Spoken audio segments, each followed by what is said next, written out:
All right, let's dive in. Today, we're exploring Luc Ferry's A Brief History of Thought. It's a fantastic overview of how philosophical thought has evolved over time. It really is. And Ferry makes it so accessible. You don't need a philosophy degree to get a lot out of it. Right. It's not just for academics. Exactly. So we're going to unpack some of the key ideas. And hopefully give everyone some food for thought. Absolutely. So one of the things that really struck me right off the bat was Ferry's point about fear. Oh, yeah. He talks a lot about that. Yeah, and specifically the fear of death. It's not death itself that scares us, but the fear of it. Exactly. And he quotes Epictetus, who said that the epitome of all human evils isn't death itself. It's the fear of death. Right.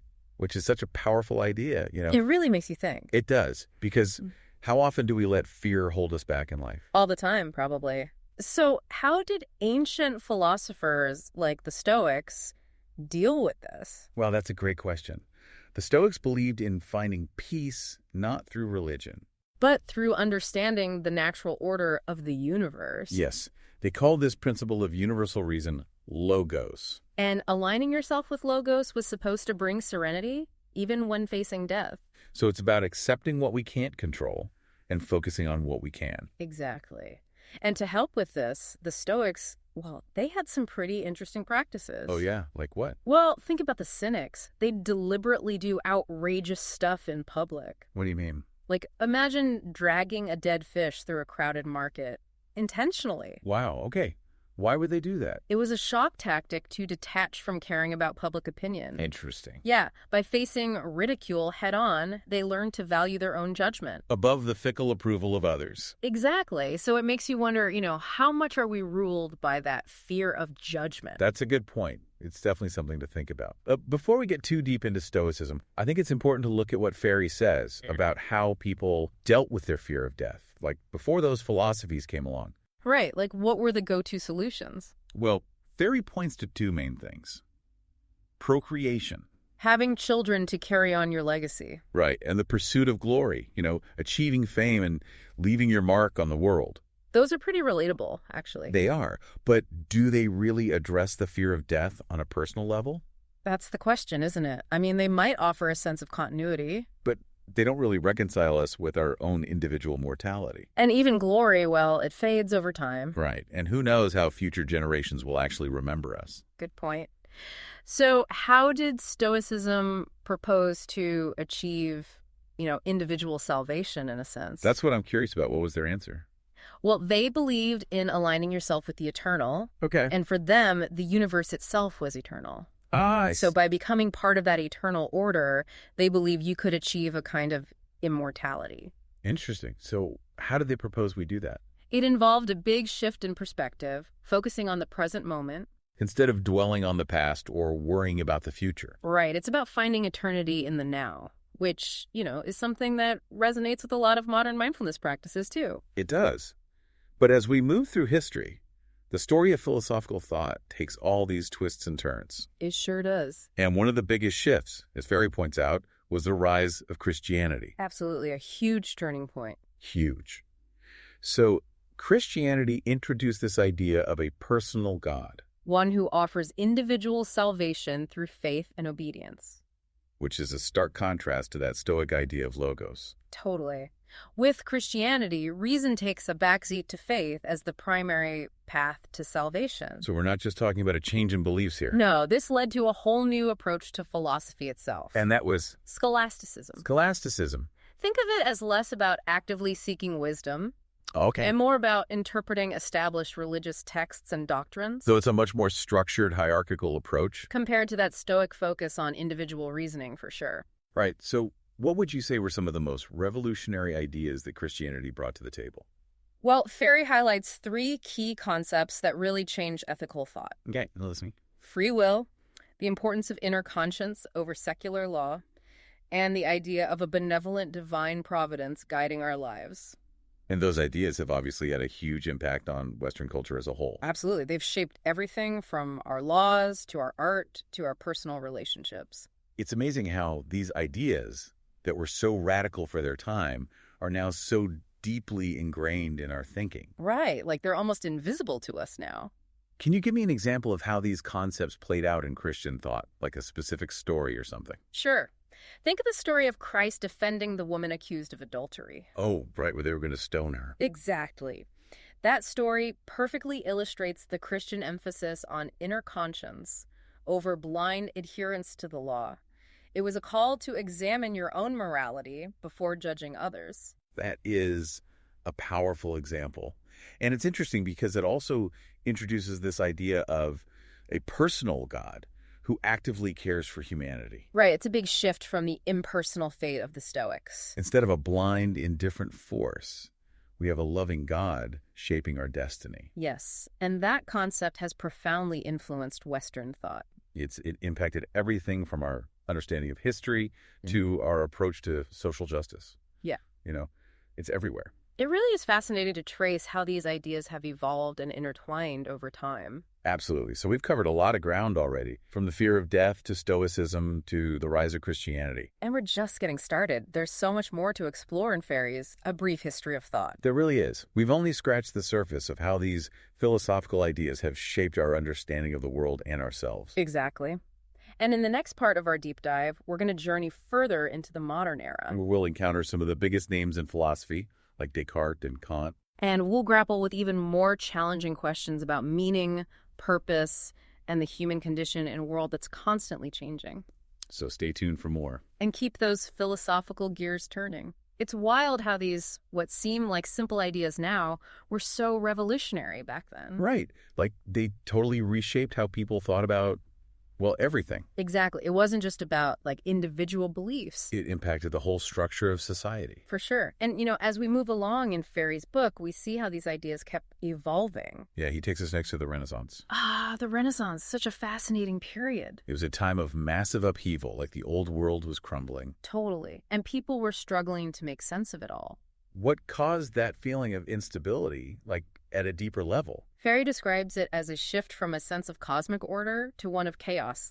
The old ways of thinking just couldn't explain this rapidly changing world anymore. Yeah, and he uses this quote from John Donne's poem. It goes, "'Tis all in pieces, all coherence gone, all just supply and all relation." Wow, that's a powerful image. It really captures the mood, right? A world in pieces. So how did people try to, piece it back together? Well, that's where we see the emergence of modern science as this new way to understand the world. Right. Instead of relying on ancient wisdom or religious dogma.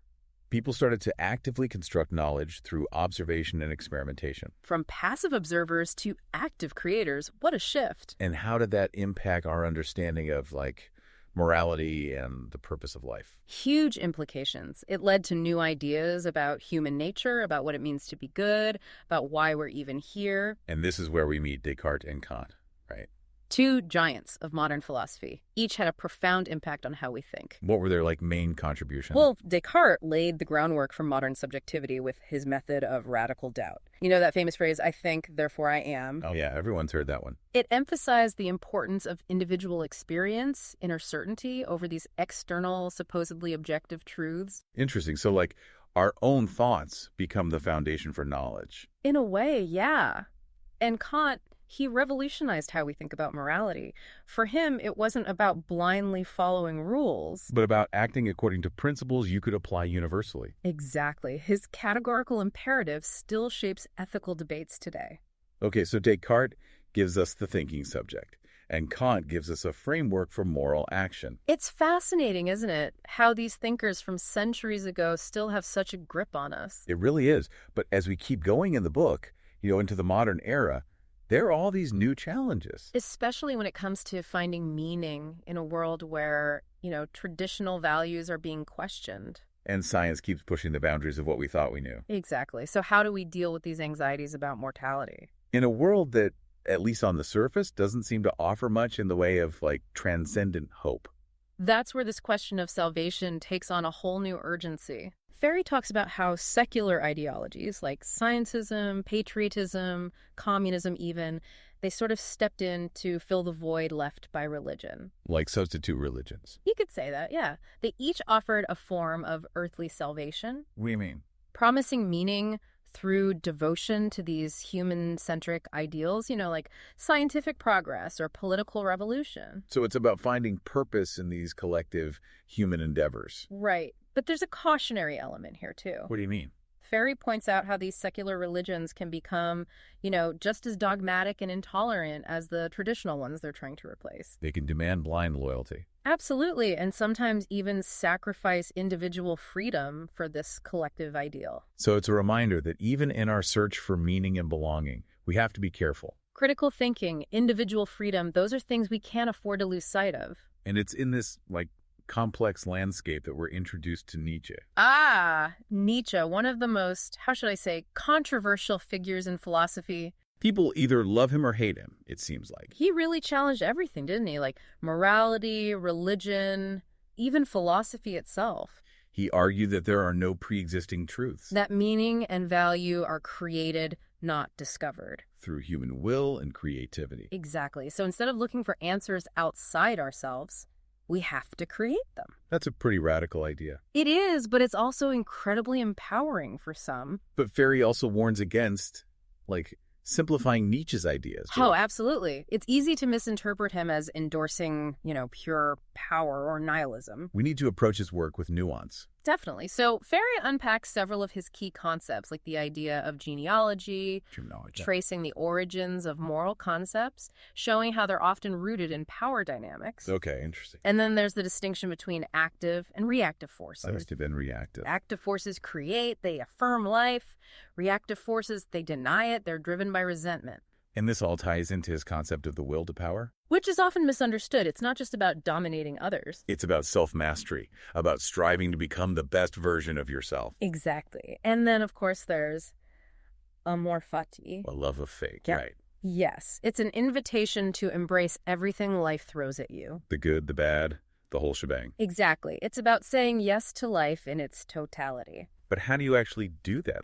Isn't it natural to want to avoid pain and seek pleasure? It's definitely a challenge, but Nietzsche argued that this radical acceptance, it frees us from so much baggage, resentment, regret, the constant pursuit of what might have been. So we can actually find meaning in suffering. Not just in suffering, but in everything. It allows us to live fully in the present moment. Okay, so we've got Nietzsche pushing us to embrace life's totality.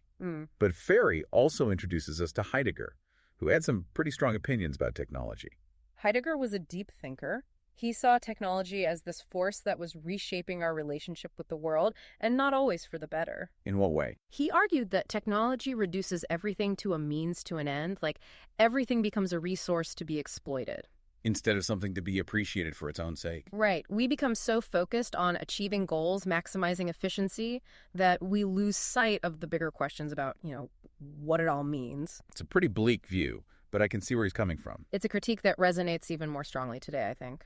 But then we have Comte de Sponville, who offers a more, hopeful perspective on materialism.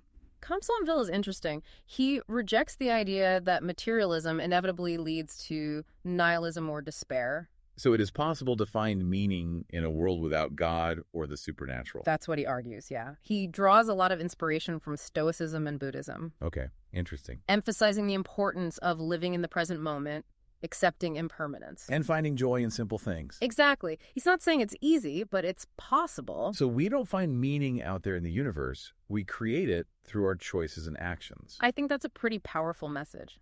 It is. But Ferry doesn't leave us with a purely materialist perspective either. He brings in this idea of transcendence within immanence from Husserl.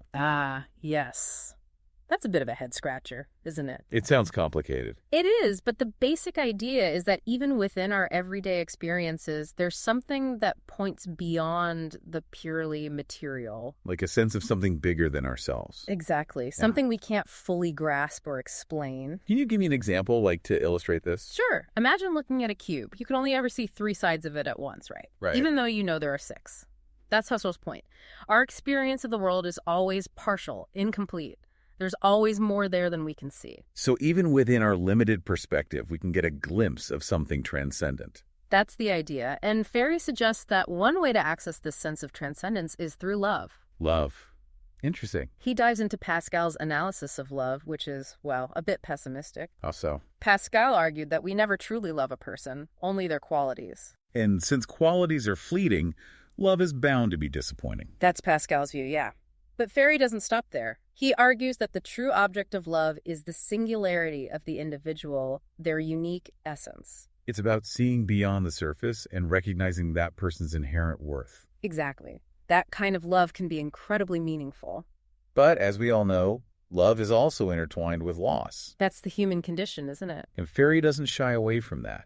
He talks about the importance of mourning, of confronting our own mortality. It seems counterintuitive, but he argues that these experiences of loss can actually make life feel more meaningful. How so? By stripping away the superficial, they force us to focus on what really matters. So it's about learning to appreciate the present moment. And developing a deeper compassion for others who are going through similar experiences. Ferry uses the example of Odysseus choosing to return to his mortal life rather than live eternally with Calypso. It's such a powerful story. He chose a life filled with love, loss, the full range of human experience over a life of detached immortality. It's a reminder that a truly meaningful life isn't about escaping those difficult realities, but about embracing them fully. And that's where philosophy can be such a valuable tool. It helps us grapple with these big questions, these inevitable challenges. It helps us find meaning even when the world feels chaotic and uncertain. Yeah, it's like facing those hard things, those losses, helps us see what really matters. Yeah, and appreciate those everyday moments, the ones we often take for granted. Totally. And, going back to Odysseus. Oh, yeah. What a choice he made. To choose a human life with all its messiness. Over immortality with a goddess. I mean, that's got to say something about what it means to be human. Right. It's like we're wired for connection even if it means heartbreak. So maybe a meaningful life isn't about avoiding pain, but about embracing the whole experience. All of it. And that's where I think philosophy really shines, How so? It gives us the tools to deal with those big existential questions. Ones that keep us up at night. Exactly. And it helps us find meaning, even when the world feels like it's falling apart. That's a pretty comforting thought. It is. So, as we wrap up our deep dive into Ferry's brief history of thought. It's amazing how these questions about life, death, meaning, they've been around for centuries. In millennia, even. And what's cool is there's no one right answer. Right. Each philosophical tradition offers a different perspective. From the Stoics to the Christians to Nietzsche, they all have something unique to say. And they all challenge us to think differently about ourselves and the world. So it's not about finding all the answers, but about, expanding our understanding. And maybe even changing the way we live. Yeah. Exactly. And that's what makes this book so valuable, I think. It's not just a history lesson, it's an invitation to start our own philosophical journeys. So if you're intrigued by any of this, definitely check out A Brief History of Thought by Luc Ferry. It's surprisingly readable, even if you've never studied philosophy before. And if you want to keep exploring these ideas, well, you know where to find us. Subscribe to our channel for more deep dives. We love hearing from you guys, so leave a comment, share the episode with your friends, keep those philosophical conversations going. And if you want to go even deeper, you can buy a copy of the book using the link in the episode description. That's it for this deep dive. Until next time, keep exploring, keep questioning, keep diving deep.